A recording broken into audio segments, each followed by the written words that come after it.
Another hero from Vietnam, our guest speaker today, Nicholas A. Romano.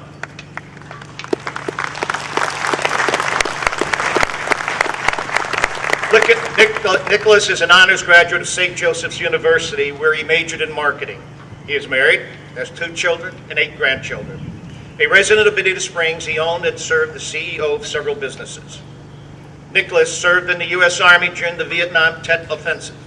It was one of the bloodiest battles as North Vietnam and Communist Viet Cong launched a strategic attack against the U.S. troops in South Vietnam. Nicholas was involved in a firefight and was wounded twice in the stomach. As he was being airlifted out, the helicopter was shot down and he received another bullet in the stomach. He was transferred to Japan and then to Walter Reed, where he remained in the hospital for a full year to recover. Nicholas is the recipient of the Purple Heart, Army Commendation Medal, Certificate of Achievement, Good Conduct Medal, and Vietnam Service Medal. He served on the staff of 2 major generals. Ladies and gentlemen, I give you Nicholas A. Romano.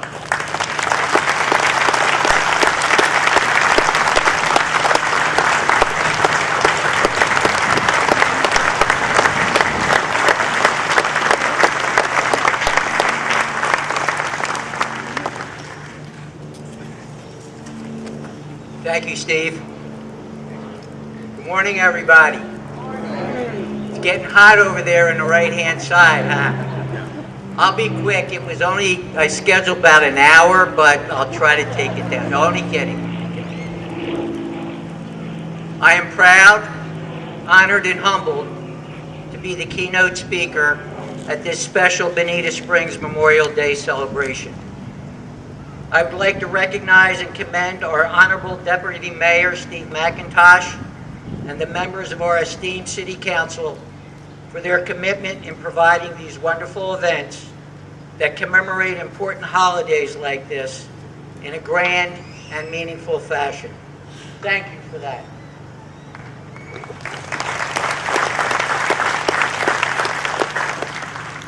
When I was asked to be the speaker for this occasion, I wondered, why me? There are thousands, no millions of veterans who deserve this honor as much, if not more, than I do. What then crossed my mind is what I should do is to draw upon the strength of so many veterans and to do my best to represent them honorably and with respect. I am a proud member of the Bonita Bay Club, and in planning for this event, I spoke to club's management, asking them to help rally and raise awareness of the many veterans who are Bonita Bay Club members. Club management endorsed and championed the idea and freely offered their resources to make this happen here today. Initially, I thought maybe 50 or 100 veterans might be involved. Proudly, however, the number has reached over 500. Men and women, thank you. Men and women representing World War I, World War II, the Korean War, Vietnam, Iraq, and Afghanistan. The soldiers ranks from PFC to generals who have earned an amazing number of medals and special commendations. I am not alone up here, and am drawing from the strength and dedication of the many proud, courageous veterans who are members of or associated with the Bonita Bay Club, and all the veterans who are out here today. A few examples of these great heroes from the Bonita Bay Club are John O'Neill, a Vietnam veteran, an Army captain and recipient of the Bronze Star. John Gleason, helicopter pilot in Vietnam. John gave a speech at this park last November at the No One Left Behind Monument. Or maybe Leonard Tallarico, a doctor of the 102nd Division of the Army. During World War II, he was injured by a landmine explosion in Germany and spent the next 13 months in a hospital recovering from his injuries. He passed away in 2010. or my favorite, the Foley family, Eileen and John. John Foley served in Korea. His father served in World War I. His two brothers in World War II. And their two sons, one in Lebanon, in the Marines, and the other served in the Army in Iraq. Now, the next generation of the family is their grandson, who has appointments to both West Point and Annapolis, and has chosen the Naval Academy. These are just a few of the many veterans I am representing here today. To show our dedicated commitment to our fellow Bonita Springs veterans, following my presentation, Mr. Dan Miles, General Manager and COO of the Bonita Bay Club, will present a special plaque and a scroll with the names of the Bonita Bay veterans to the Deputy Mayor and our City Council. The plaque and scroll will demonstrate our unity and loyalty to all veterans throughout the Bonita Springs community. All veterans have a story to tell, many of which guided us to make the proud decision to serve our country. I'm sure the stories are similar, and here is mine. I was born and raised in Philadelphia, the city of brotherly love, the home of the Liberty Bell, Rocky, and where Dick Clark and American Bandstand originated. But most importantly, the home of the Philly cheesesteak. I lived in a typical row home with my parents, Joe and Rita Romano. We had a very large family. My grandparents, aunts, and uncles, and many cousins all lived nearby. Observing the holidays typically involved the entire family, walking from house to house to celebrate. As kids, we even walked to school and church together. Growing up in South Philly was like out of a movie script, and it will always be very, very special to me. One evening after dinner, my dad announced we have something important to discuss. He had already talked to me about the birds and the bees, so maybe I was going to be a big brother. Instead, Dad's news was unexpected. We were moving to the suburbs and leaving South Philly. Well, needless to say, I was devastated, and I told my parents I would not go. Then after some further emotional discussion, my dad said, "Son, make your family proud." So off we went to Drexel Hill. Yep, you heard it, Drexel Hill. I had a rough time adapting during the first year, but soon became acclimated to the new environment and made many friends. My family stayed close to Philly and continued our tradition of large family gatherings for special occasions and holidays. I was looking forward to attending Monsignor Bonner High School in Drexel Hill with all my new buddies. It was a great school with a fantastic athletic program, and I was the envy of my South Philly cousins. Once again, however, Dad said, "We have something important to discuss." I immediately assumed we were moving again. Dad said, "No, your mom and I think you should attend Archmere Academy." This was a notable private school in Claymont, Delaware. It seems there were only 2 student openings left. Dad said, "All you have to do is pass the test and you can still get in." Well, great. I don't think so. I was not happy again with the news at all. And again said, "No, I will not go." Of course, my response did not go well with my parents, so I initiated a plan to flunk my test. My parents and I traveled to Archmere, and after a 2-day visit, my dad said, "Son, make your family proud." Needless to say, I dumped my original plan and made sure I passed the test. In the beginning, life at Archmere was not easy. I did my best, but soon was faced with a life-changing event. I was 17 years old when suddenly and tragically, my father, who was my best friend, passed away. When your life changes so suddenly, you often faced with making difficult decisions and forced to choose one road or the other. I honestly can say that on the day my father died, I became a man.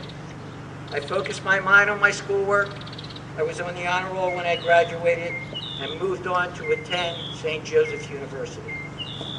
After graduating from college, I started an important business career with Nabisco as a marketing trainee. And 17 years later, I left Nabisco as a director of advertising and promotion. Soon after joining Nabisco, however, something was bothering me. I remembered my dad telling me that his biggest regret in life was that he was never able to serve his country the way my uncles had. He had failed his physical on 2 occasions. When I started in Nabisco, the military draft was still on, and I had received a high draft number. And even though my younger brother died as a child, and I was the only surviving son, I decided to join the service in honor of my father and to make my family proud.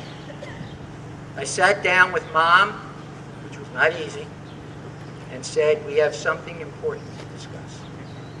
I explained my plan to join the service. Mom immediately grabbed my shirt, listed every reason possible why I would not do this. Then I told her I wanted to do it to honor my father. A few days later, I enlisted in the United States Army and completed basic training at Fort Bragg, North Carolina. I was enrolled in advanced infantry training, realizing what that would mean. In late January 1968, I was on my way to Vietnam and assigned to the 526 CCNS Company. I was part of a special convoy team chosen to travel north to a designated position from Quy Nhon for the purpose of transferring Viet Cong enemy combatants south for interrogation. We did this approximately once a week, and for the most part, saw very little action. However, that was about to change. On April 9th, 1968, around 2 a.m. in the morning, all hell broke loose in our compound. Massive explosions began, and loud gunfire was all around. We were under full attack as our camp was being overrun by the Viet Cong.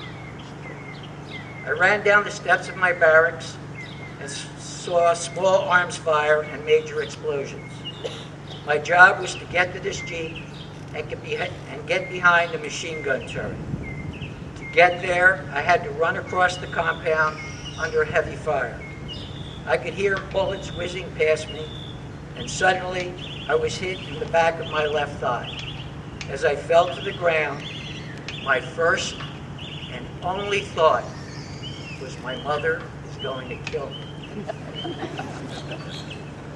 A brother soldier dragged me to safety, where I thought I could get on the Jeep. Once I was on my Jeep and the early morning light came up, I realized I had been wounded for a second time in my left hip. The U.S. helicopters were landing to take the wounded, including me, to the 85th Evacuation Hospital.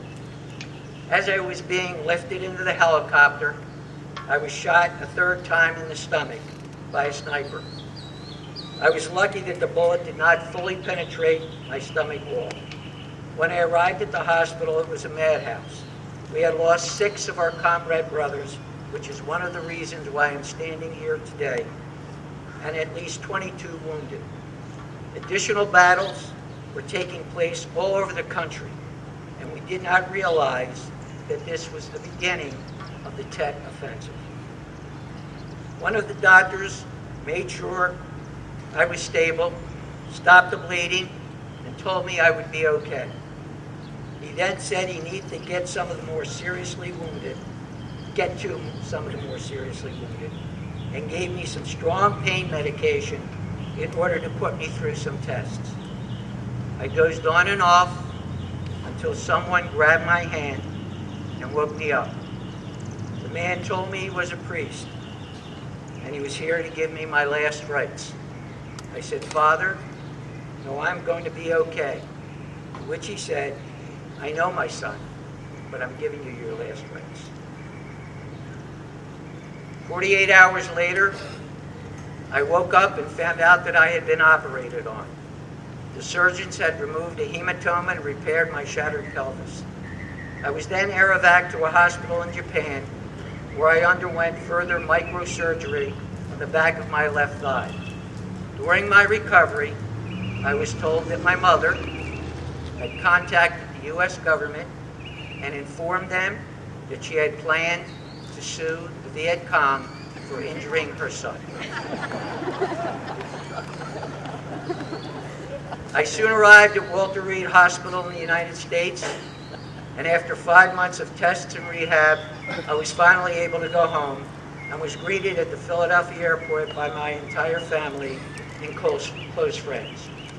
I was then assigned to Fort Meade, Maryland, where I served as an aide to 2 major generals and received an honorable discharge in 1973. At times, being a general's aide was more difficult and nerve-wracking than my duty in Vietnam. So that's my story. As I originally said, it is a story that could have been told by any of the 500 Bonita Bay Club veterans or Bonita Bay or Bonita Springs veterans here today.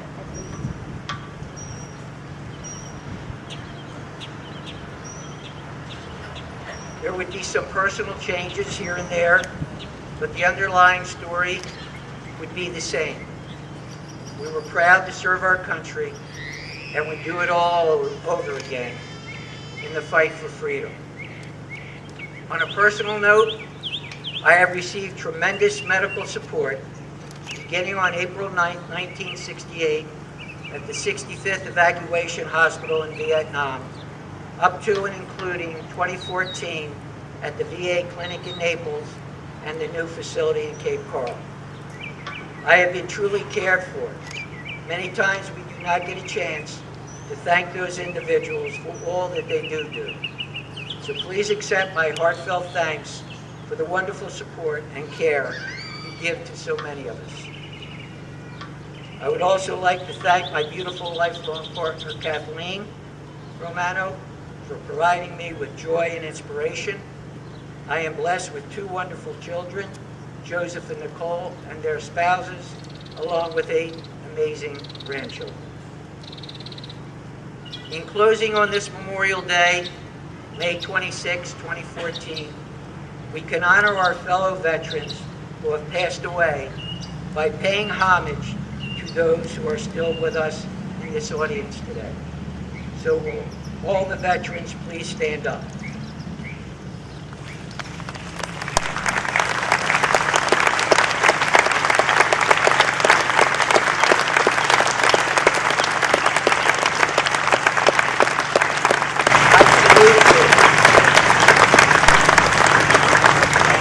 Father would say, you have made your family and your country very, very proud.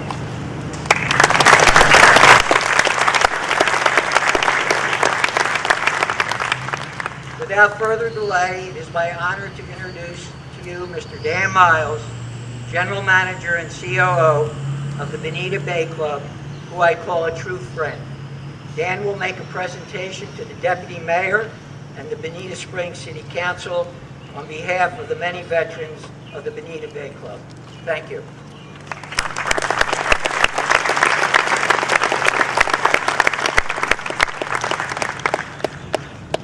Good morning, everyone.